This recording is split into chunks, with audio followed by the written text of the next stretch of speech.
কি দেখছেন আমার হাতে মোমবাতি? সত্যি কথা বলতে আমাদের জীবনটাতে মোমবাতিরই মতো। আমরা নিজেরা, আমরা মেয়েরা এভাবে জ্বলে পড়ে আমাদের পরিবারগুলোকে বাঁচিয়ে রাখি, কিন্তু দিন শেষে আমাদের কোনো নাম হয় না। আমরা এইভাবে নিজেরা পড়ে মোমবাতির আলোর মতো সারা পরিবারকে আলোকিত করি, পরিবারে বংশধর এনে দিই, যাকে কিনা ওরা বলে বংশের প্রদীপ। কিন্তু আমাদেরকে কদর করে?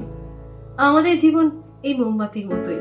একসময় এই মোমবাতি যেমন জ্বলতে জ্বলতে পুড়ে যাবে, আমরা আমাদের জীবনের শেষ নিঃশ্বাস অবধি এই পরিবারের জন্য অনেক কিছু করি, আর তারপর একদিন আমরাই আলো দিতে দিতে হারিয়ে যাব।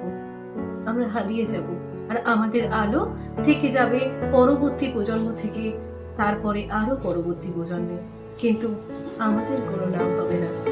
দিন শেষে আমরা শুধু নারী, আমরা ঘরে থাকি। আমরা আবার কাজ করি নাকি? আমরা তো ঘরে নাকি শুয়ে বসে থাকি।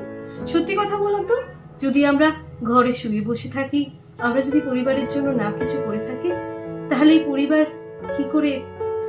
একটা সময় পর আমরা এভাবেই নিভে যাব, আর রয়ে যাবে আমাদের প্রতিভা, আমাদের সমস্ত কর্তব্যকর্ম এই পরিবারের মধ্যে।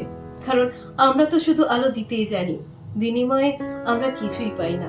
একদিন এভাবেই আমরা নিঃশেষ হয়ে যাই। শুধু আমাদের কাজটুকু, আমাদের কর্তব্য আর দায়িত্ব রয়ে যায় এই পৃথিবীতে।